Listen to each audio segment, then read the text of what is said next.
yang ke-1, ayat 12 sampai dengan yang ke-14. Aku menghendaki saudara-saudara, supaya kamu tahu bahwa apa yang terjadi atasku ini justru menyebabkan kemajuan Injil. Apa yang terjadi di mana Paulus dipenjara menyebabkan Injil mengalami kemajuan. Apa artinya apa? Dia di penjara bisa punya kesempatan memberitakan Injil. Jemaat yang ditinggalkannya ternyata juga punya kesempatan terus memberitakan Injil. Ya. Sehingga telah jelas bagi seluruh istana dan semua orang lain bahwa aku dipenjarakan karena Kristus. Jadi kalau kita lihat latar belakang kemungkinan Paulus ini, ya pada waktu dia diadili di istana, ya, dia memberi kesaksian kepada para petinggi-petinggi, para pejabat-pejabat tentang Yesus Kristus di sana. Ya, dan pada akhirnya dia dipenjarakan, tapi juga membawa dia kepada satu kesempatan untuk memberitakan Injil. Dalam setiap kesempatan kita tahu bagaimana pengalaman hidup Paulus. Kadang-kadang tidak makan, kadang-kadang mengalami kelaparan. Dalam kesaksiannya di dalam 2 Korintus pasal 11 dikatakan kadang-kadang dia harus berpuasa, kadang-kadang dia harus didera, dianiaya karena Injil. Tapi dia tetap memberitakan Injil dan pengalaman itulah yang dia saksikan kepada jemaat. Ayat 14. Dan kebanyakan saudara-saudara dalam Tuhan telah beroleh kepercayaan karena pemenjaraanku untuk bertambah berani memberitakan Injil. Ya. Dengan Paulus di penjara dikatakan bahwa jemaat bertambah berani memberitakan Injil. Mungkin kalau Paulus tidak di penjara, jemaat cuma berharap kepada Paulus. Tapi jangan berharap saya masuk penjara lalu supaya saudara-saudara jadi berani. Ya. Memberitakan Injil menjadi satu tuntutan hidup yang menjadi satu pengalaman. Dan Paulus sendiri menyatakan dalam 1 Korintus 9:25. Celakalah aku jika aku tidak memberitakan Injil. Apa sih itu Injil? Kemarin semua belajar tentang Injil. Kebanyakan kita tahu tentang Injil. Tapi seringkali kita tidak memahami secara lengkap. Injil itu adalah kabar baik. Kabar baik. Kalau kita dapat 100 juta kabar baik bukan? Woi, kabar baik. Ya. Kalau kita lagi tidak ada pekerjaan, diterima pekerjaan, kabar baik bukan? Kabar baik. Ya. Anak-anak kita lulus, kabar baik, kabar baik. Tapi bukan Injil. Injil adalah kabar baik tentang Yesus Kristus yang mati di kayu salib. Dia yang dikuburkan dan dibangkitkan dari antara orang mati. Yang menyelamatkan manusia dari dosa. Itulah Injil.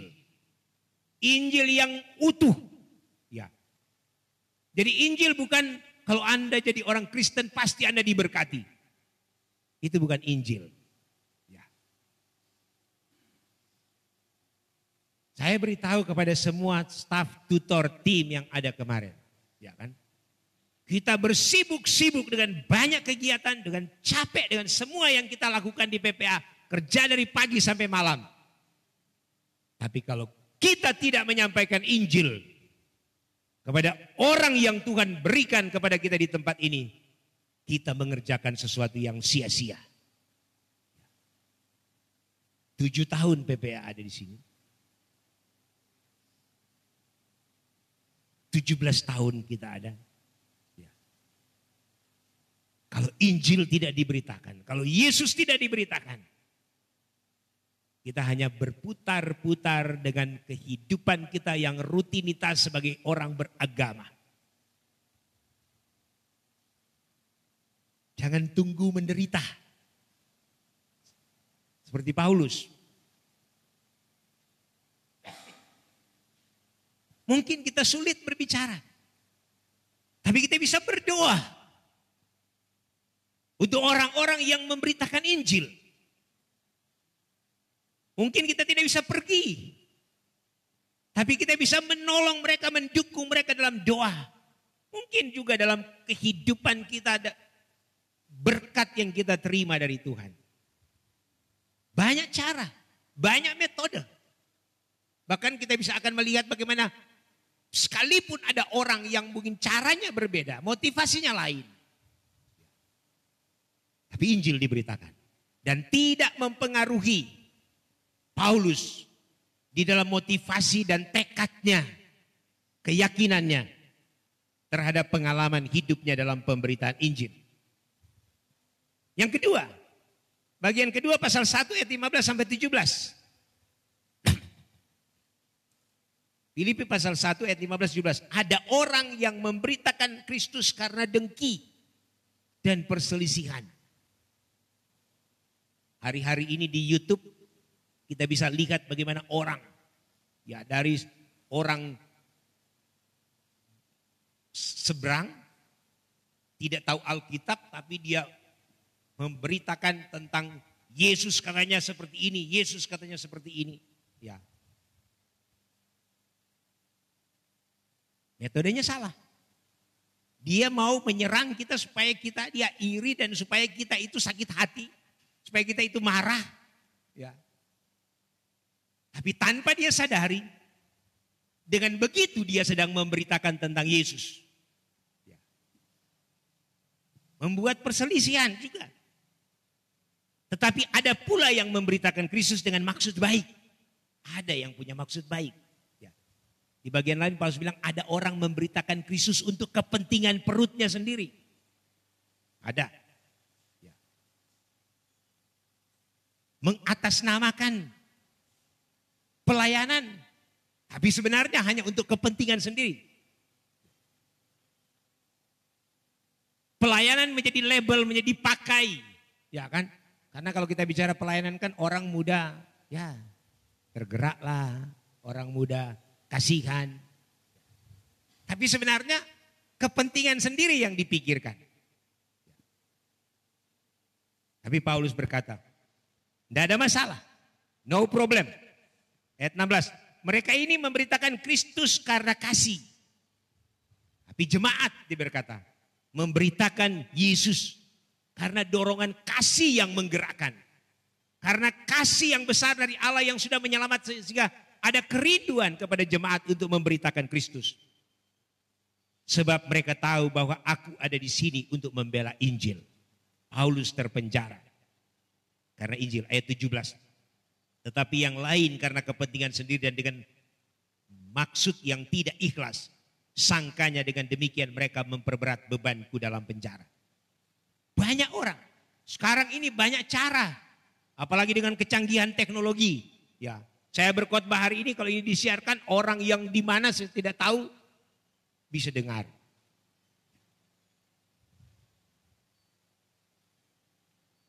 Kita bisa lihat dalam satu layar kecil di HP kita berkumpul 1000-an orang. Kalau kita pakai Zoom premium. Ya. Berkumpul. Banyak orang, banyak gereja masih dalam ibadah masih seperti itu sekarang. Dan itu berarti menjadi satu momentum, kesempatan, metode apa saja boleh berbeda, cara apa saja boleh berbeda. Tetapi yang satu hal yang pasti, Injil tetap diberitakan. Tapi kita diingatkan dengan cara yang benar. Dengan cara yang tepat. Supaya Injil terus diberitakan. Karena tidak ada jalan lain. Gereja ada karena Injil. Kita hidup untuk Injil. Dan ketika kita meninggalkan dunia ini, investasi yang kita tinggalkan adalah hasil dari berita Injil yang sudah kita sampaikan. Tidak ada lain. Ayat 18b. Ini Paulus berkata, tetaplah bersukacita. Dan tetaplah beritakan Injil. Tetapi tidak mengapa sebab bagaimanapun juga Kristus diberitakan. Baik dengan maksud palsu maupun dengan jujur. Tentang hal itu aku bersukacita. Kristus diberitakan. Jadi kalau ada orang, ya kalau kita lihat di FB, di YouTube. Kadang-kadang orang menghina kita, dah biarin aja. Ya kan? Jangan kita sakit hati. Kadang-kadang juga ada rasa sakit hati ya. Ya.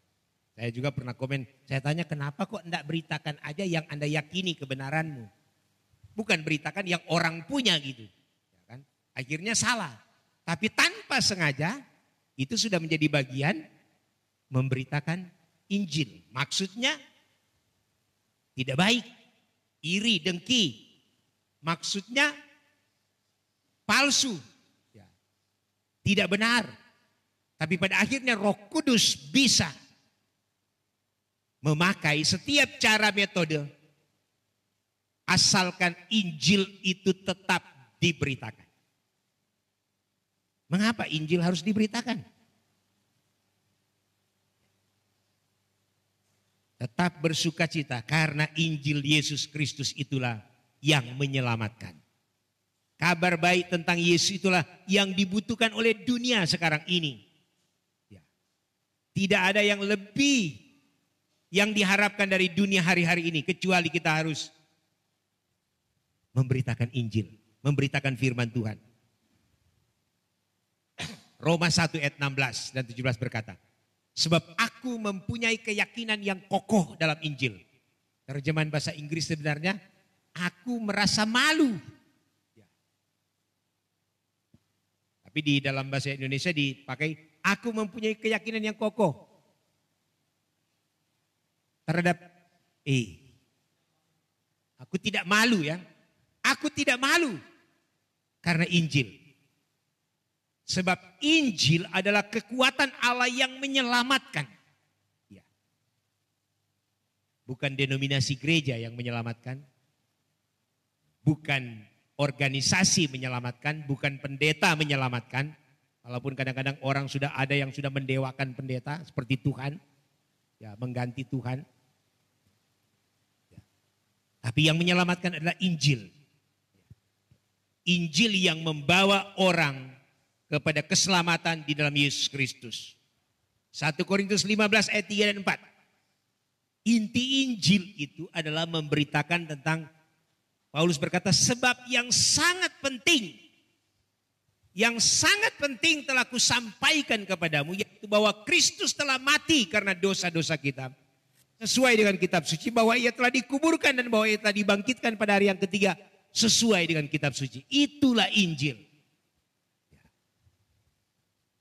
Kita bisa bagi-bagi sembako hari-hari ini. Itu menjadi kesaksian tapi bukan Injil. Makanya kemarin saya bilang kepada tim staff waktu mereka berkunjung membagi sembako, ada yang 36 keluarga yang dapat dana disaster secara khusus. Bawa, pergi kepada mereka, doakan mereka. Kalau kita cuma bagi-bagi saja, selesai. Berasnya habis, sudah. Beras 5 kilo berapa hari habis? Seminggu kali ya, selesai. Ya.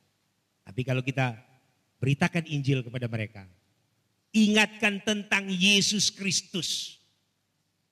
Yesus itu Tuhan, dia mati di kayu salib untuk menebus kita, menyelamatkan kita dari dosa. Dan membawa kita kepada kehidupan yang kekal. Itulah Injil. Jadi sebenarnya kepercayaan Kristen itu sangat sederhana. Tapi begitu sederhananya, kadang-kadang orang membuatnya menjadi sulit. Sederhana. Yesus itu Tuhan. Dia mati di kayu salib. Dia dikuburkan dan dia dibangkitkan. Dia menjadi jalan keselamatan bagi setiap orang yang percaya kepadanya. Kita semua harus tetap punya kerinduan untuk memberitakan Injil dengan berbagai cara. Dengan kesaksian hidup kita, dengan ucapan-ucapan kita yang memberkati orang, dengan sikap kita. Dan kita juga harus tetap bersukacita karena Injil. Sekalipun mungkin kita melihat ada orang lain yang motivasinya keliru. Dia cari beritakan Injil, cari kesempatan untuk dapat sesuatu. Untuk kepentingan dirinya sendiri. Tidak ada masalah. Yang penting Injil diberitakan. Tapi kita harus tetap pada motivasi yang benar. Memberitakan Injil karena kasih. Karena Tuhan yang mengasihi kita. Karena dia sudah lebih dahulu mengasihi kita. Dan kita mau mengasihi jiwa-jiwa yang belum diselamatkan. Dengan kita memberitakan Injil. Kita tidak punya kemampuan untuk menyelamatkan orang. Hanya Injil yang menyelamatkan. Tugas kita, sampaikanlah berita Injil. Sampaikanlah Yesus itu Tuhan dan Juru Selamat. Supaya orang bisa percaya. Tapi bukan kita yang membuat orang bisa percaya. Kalau kita menyampaikan Roh Kudus yang akan menolong kita, Roh Kudus yang akan bekerja. Yesaya 55 berkata, karena setiap firman yang keluar dari mulut tidak pernah akan kembali dengan sia-sia, sekalipun kita tidak melihat hasilnya hari ini.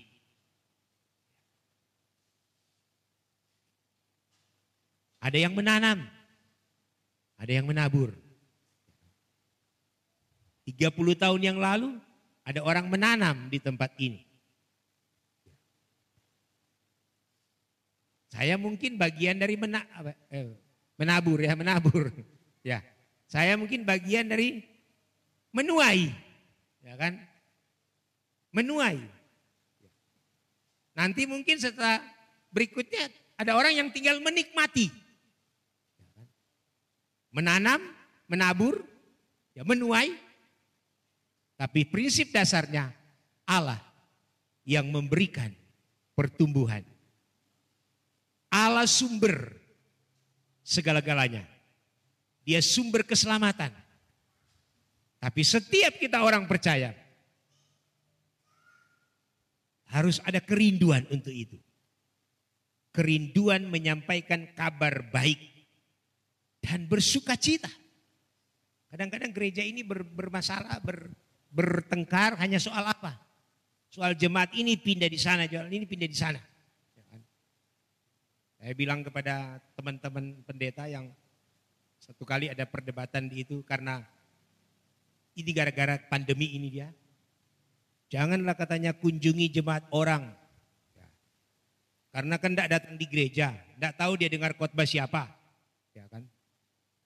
Itu jemaat saya. Jadi saya bilang, Pak, saya bersyukur karena saya tidak punya jemaat. Ya.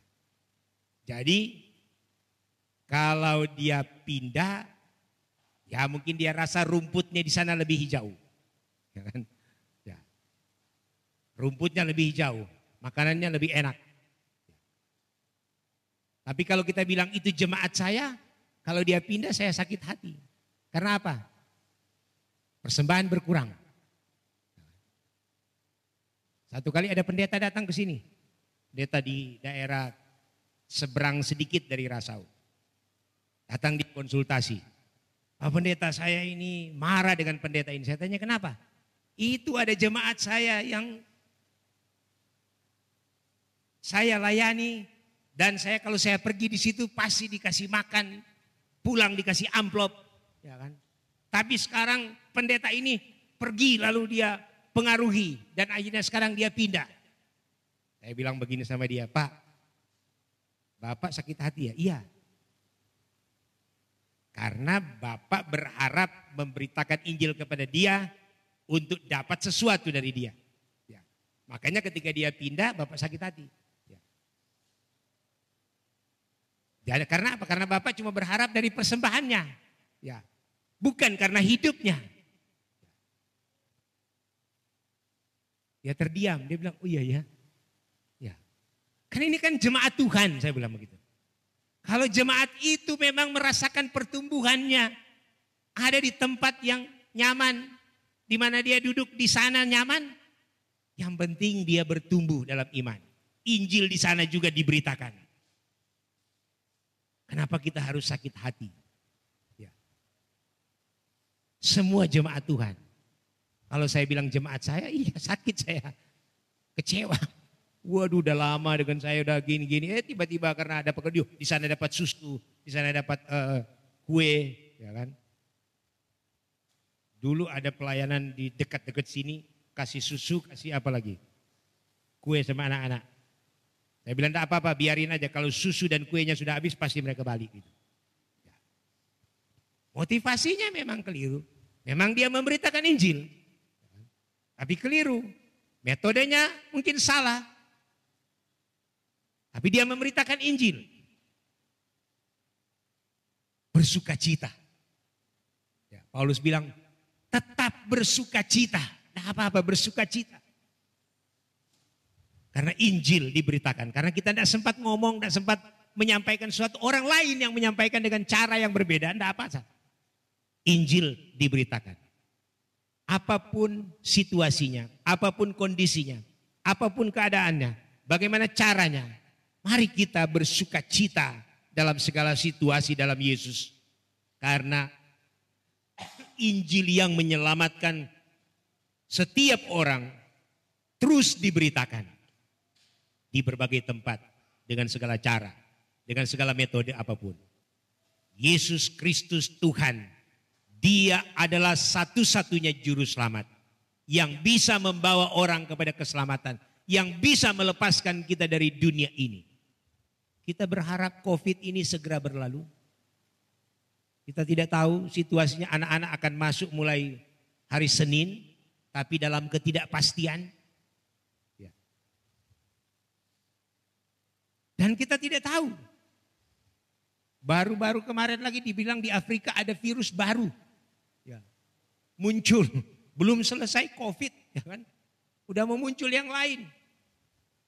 Tapi memang tidak ada jalan lain. Dunia ini akan mengalami terus perjuangan, penderitaan, kesulitan.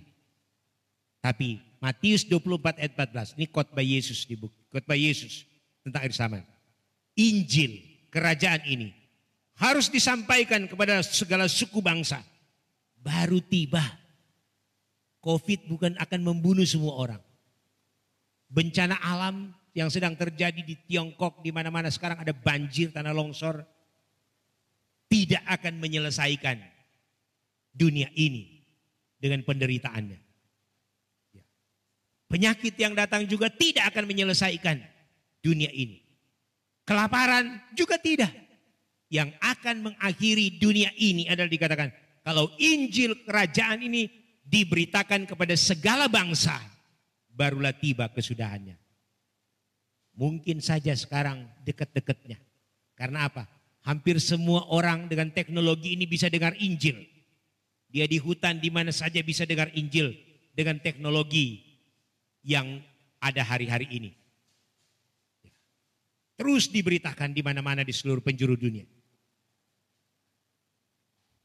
2 Petrus 3 ayat 9 berkata, Tuhan tidak lalai menepati janjinya. Sekalipun ada orang yang menganggapnya sebagai kelalaian. Tetapi ia sabar terhadap kamu. Dia sabar terhadap semua manusia ini.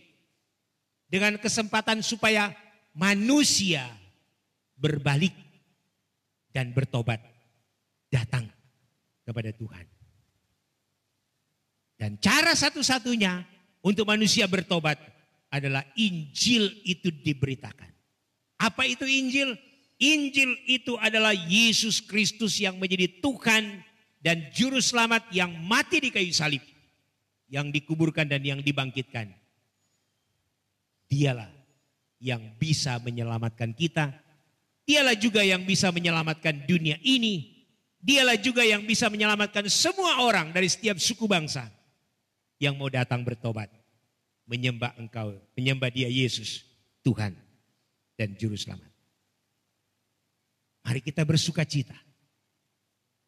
Karena ada Injil yang memberikan kepada kita keselamatan. Dan kita mau ambil bagian. Kita gereja ini mau ambil bagian dengan apa yang Tuhan percayakan, dengan pelayanan yang Tuhan percayakan. Ada 321 anak-anak.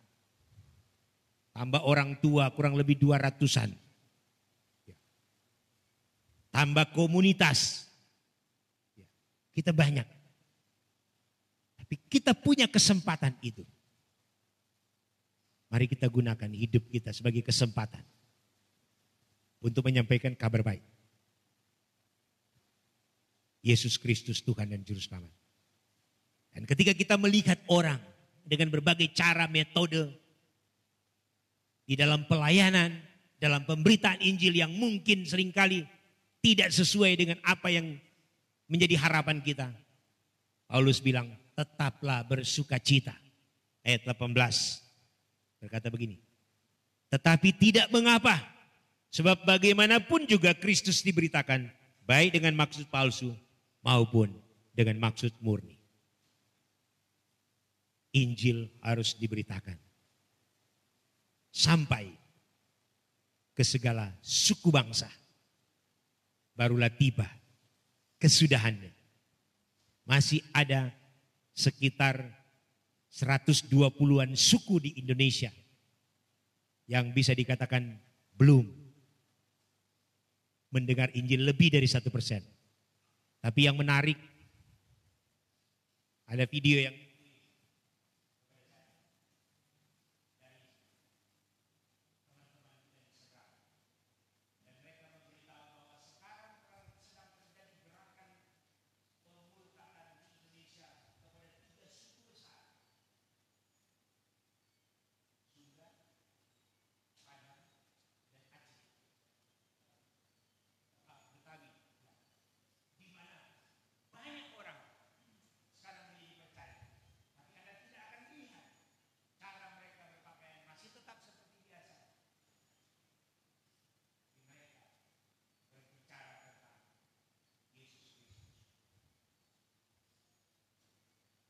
kita mau ambil bagian di dalam pekerjaan besar Tuhan melalui hidup kita, keluarga kita, lingkungan kita. Tugas kita memberitakan, bukan tugas kita menyelamatkan, bukan tugas kita mentobatkan. Itu pekerjaan Tuhan, pekerjaan Roh Kudus. Itu tanggung jawab Tuhan. Tapi tanggung jawab kita memberitakan. Dan mari kita bersukacita dalam segala keadaan. Karena kita melihat ada Injil yang terus diberitakan, ada jiwa-jiwa yang diselamatkan. Kita berdoa.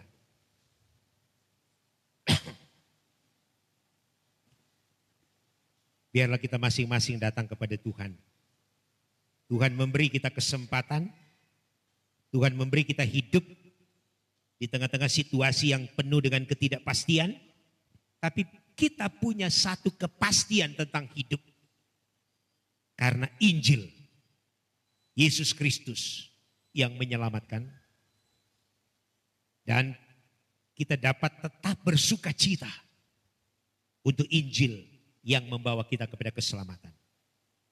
Biarlah hidup kita semua dipakai oleh Tuhan. Dengan cara Tuhan, dengan berbagai keadaan kita, keterbatasan kita, kekurangan kita, Tuhan bisa menggunakannya ketika kita menyatakan Injil dalam hidup kita. Terima kasih Tuhan. Kami menyadari kami penuh keterbatasan, kekurangan, ketakutan, ketidakmampuan. Tapi kami diingatkan dengan firman-Mu bahwa apapun yang kami hadapi dalam situasi apapun, Injil harus tetap diberitakan untuk memberikan kami kekuatan sukacita. Hidup sebagai anak-anak-Mu, sebagai orang percaya. Terpujilah Tuhan. Firman-Mu biarlah menjadi kekuatan, motivasi mendorong kami untuk kami terus memberitakan firman. Dalam nama Yesus, haleluya, amin. Tuhan Yesus memberkati kita semua. Sebagaimana saya sudah sampaikan tadi, Thanksgiving Days di bulan ini, kita menikmati sukacita merayakan karya Tuhan, pekerjaan Tuhan di tempat ini. Dan hari Rabu 15 Juli 2020 jam 14.30 kita akan ada ibadah syukur hari ulang tahun PAUD ke-17 dan PPA ke-7 di tempat ini. Memang tidak banyak yang kita tidak bisa mengundang semua anak-anak atau orang tua atau kita semua karena kondisi situasi yang tidak memungkinkan untuk kita bisa duduk berapat-rapat. Jadi kita membatasi, tapi saya berharap ada tim, ada pengurus, ada jemaat-jemaat yang punya kerinduan bersama-sama kita dalam ibadah ucapan syukur. Dan ada perencanaan di 16, 17, 18 kita mau buat kegiatan perayaan. Tetapi saya akan memutuskan itu setelah pertemuan hari Selasa. Bagaimana kondisi, memahami kondisi dengan Pemda, dengan FKUB. Hari Selasa ada pertemuan semua pendeta-pendeta di Kubu Raya untuk melihat tentang kondisi dan situasi. Karena kemarin kita sudah hijau, sekarang jadi kuning. Karena ada kasus, ada pertambahan kasus. Kalau tidak ada pertambahan kasus, hijau, ya kan? Tapi begitu ada kasus naik jadi kuning. Begitu bertambah jadi merah. Ya kan? Kota sekarang udah diperketat mulai hari ini. Ada sweeping masker dan swab. Ya. Jadi kalau kita jalan ke kota di Untan sana, di Tugu di Gulis, ya kalau kita tidak pakai masker, ya syukur-syukur kan cuma disuruh push up. Jadi mari kita ketika kita berkegiatan di luar, kita taati protokol kesehatan atau kita menjaga jarak dan kita menggunakan masker, tetap mencuci tangan, memeriksakan suhu tubuh. Saya kira tadi semua ditembak ya, sehat semuanya. Ya. Kita berdoa supaya kita semua sehat dan kita menjaga situasi yang ada. Jadi kita bersyukur kepada Tuhan dan berdoa supaya suasana akan semakin lebih baik. Tapi kita bersyukur kita punya kesempatan-kesempatan yang sudah Tuhan beri untuk bisa beribadah bersama-sama. Sekalipun saya masih menggunakan siaran langsung juga.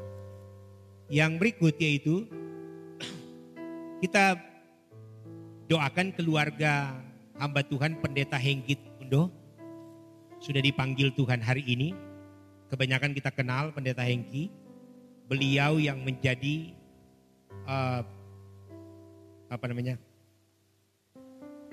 utusan Injil di Kalimantan Barat sejak tahun 1980-an, 80, dan pernah menjadi ketua wilayah KGBI Kalbar.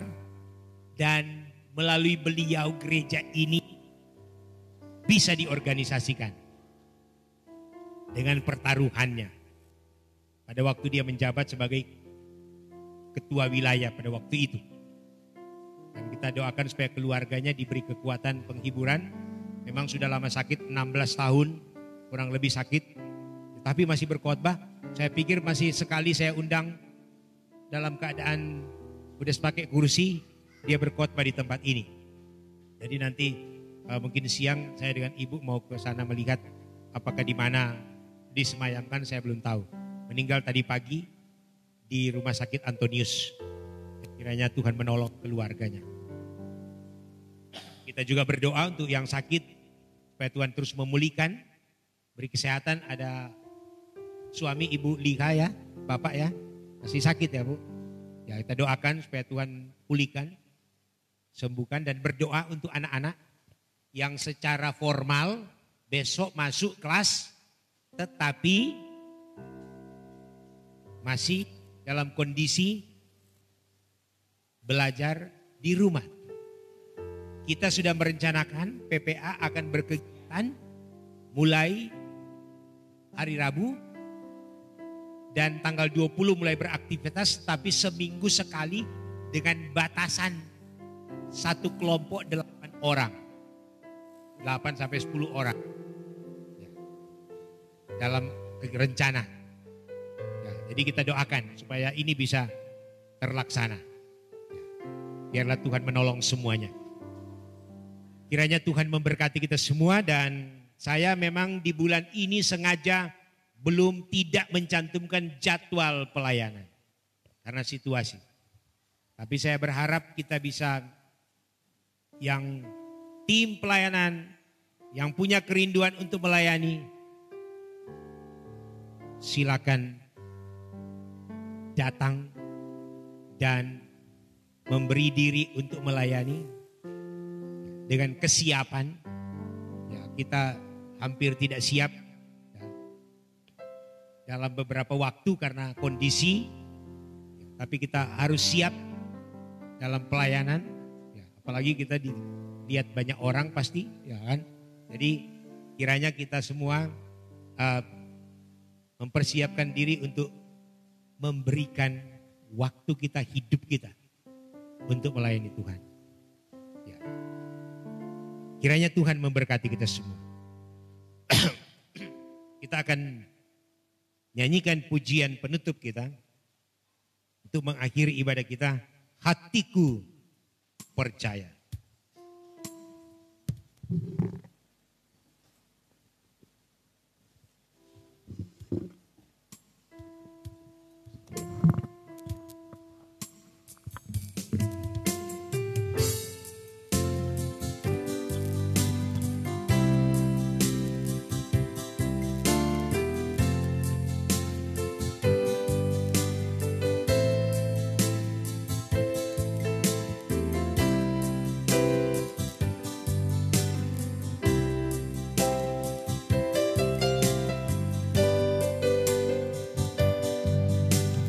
Saat ku tak melihat jalanmu, saat ku tak mengerti rencanamu, namun tetap ku pegang janjimu. Pengharapanku hanya padamu. Saat ku tak melihat jalan, saat ku tak melihat jalanmu, saat ku tak mengerti rencanamu, namun tetap ku pegang janjimu. Pengharapanku hanya padamu. Mari berdiri bersama-sama. Hatiku percaya,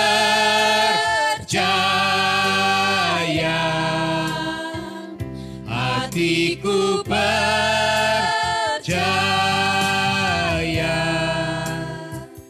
hatiku percaya, selalu ku percaya.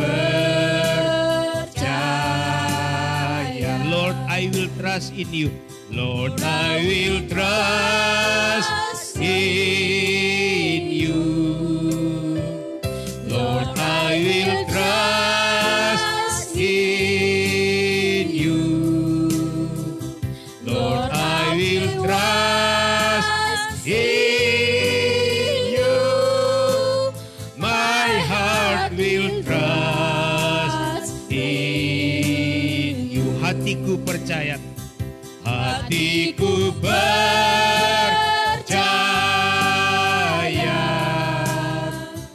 hatiku percaya,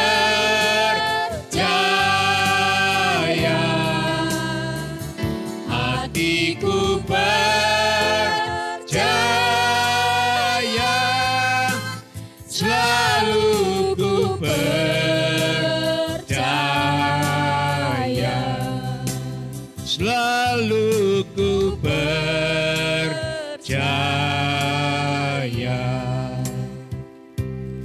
Ya Tuhan, di dalam hidup ini kadang-kadang memang kami tidak melihat sesuatu apapun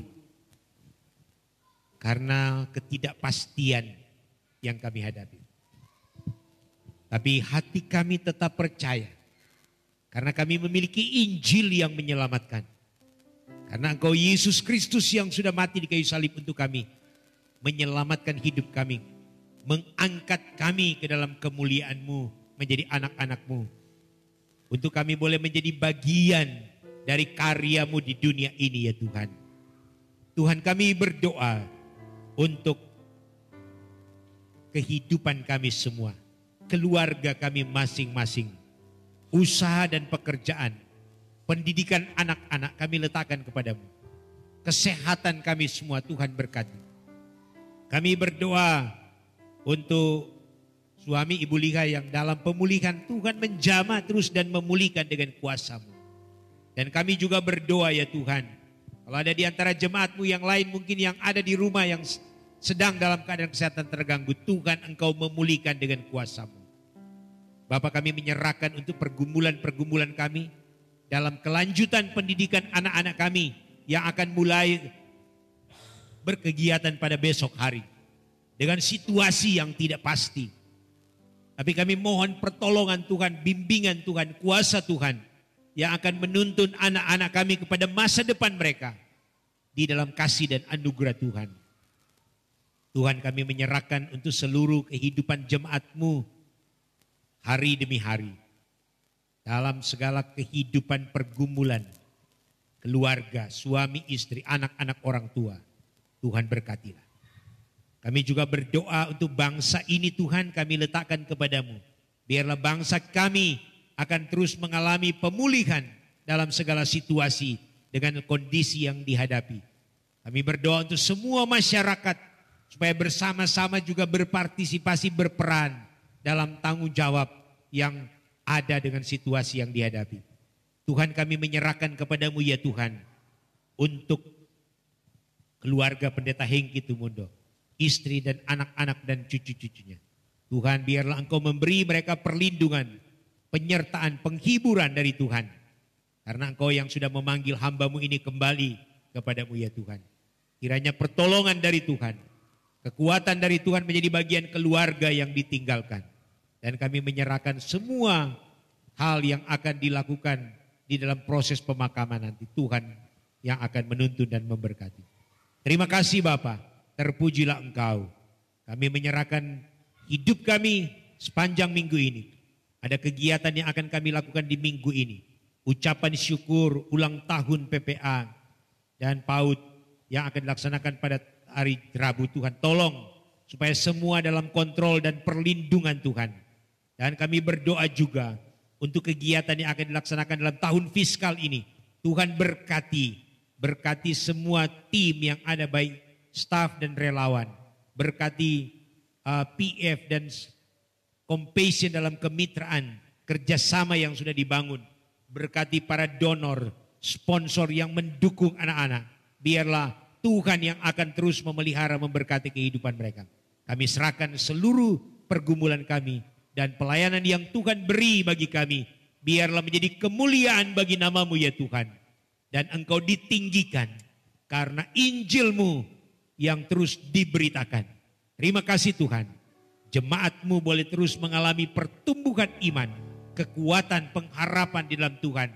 Apapun situasi tetap bersukacita karena Engkau yang kami percayai adalah Tuhan dan Juru Selamat yang menyelamatkan hidup kami. Terpujilah Dikau. Kami bersyukur untuk ibadah ini, berkati persembahan yang sudah kami beri. Dan kami mau akhiri, kami kembali ke rumah kami masing-masing dengan memohon berkat-Mu. Kiranya kasih karunia dari Allah Bapa, oleh anugerah dalam Yesus Kristus, pertolongan dan pimpinan Roh Kudus senantiasa menyertai dan memberkati kita hari ini sampai hari Maranatha. Tuhan datang menjemput kita semua. Haleluya.